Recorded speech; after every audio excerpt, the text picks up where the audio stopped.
მოგესალმებით ასოციაცია HERA-21-ის დისტანციური სერვისების ოჯახის ექიმი თამარ მაგრაძე.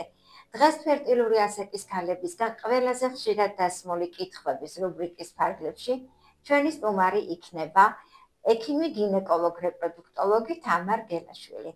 თამარ, მოგესალმებით. მოგესალმებით. რას წარმოადგენს ვაგინალური ინფექციები? ვაგინალური ინფექციები საკმაოდ გავრცელებული პრობლემაა ყველა ასაკის ქალბატონებში. ვაგინალური ინფექციების დროს ხდება საშუალწლოვანი ანთება, ანუ ვაგინიტი, რომელსაც ახასიათებს დისკომფორტის შეგრძნება მცირე მეჯის ყრუში, ასევე სასქესო გზებიდან გამონადენი უჩვეულო სუნით და შეცვლილი ფერით.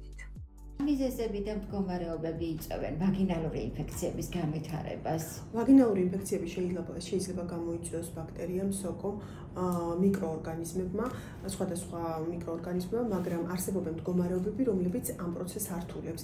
ეს არის ანტიბიოტიკოთერაპია, ეს არის ესტროგენ დეფიციტი პოსტპრემენოპაუზის ქალებში, ასევე სქესობრივი გზით გადამდები ინფექციები, დასუსტებული იმუნური სისტემა, უკონტროლო დიაბეტი.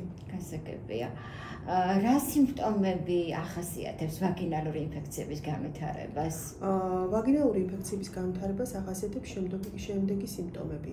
ეს არის შეწითლება და ქავილი ულვის მიდამოში, ასევე ტკივილი და გამონაყარი საშოს მიდამოში, წვის შეგრძნება სქესობრივი აქტის დროს და მუშარდვის პროცესში, ასევე სიწითლე და შეშუპება სასქესო მიდამოებში და უჩვეულო სუნის და ფერის გამონადენი სასქესო გზებიდან. ვაგინალური ინფექციების უმეტესობა გამოწვეულია სხვადასხვა გამომწვევით.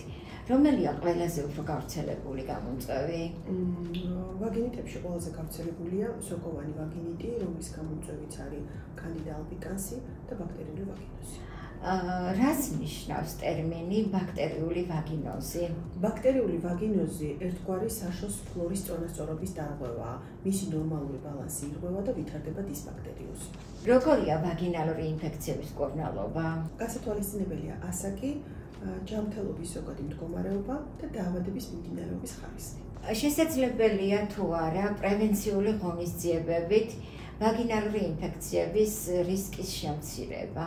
დიახ, პრევენციისთვის უმნიშვნელოვანესია სასქესო მიდამოს სიმშრალის შენარჩუნება, ასევე სწორი ჰიგიენის დაცვა, რაც მოიცავს თავიდან ავირიდოთ საშოს სანაცია, გამორეცხვა, ეგრეთ წოდებული დუშირება, რა დროსაც საშოსთან მცველობითი მიკროფლორა ნათქვამდება. მადლობა თამარ.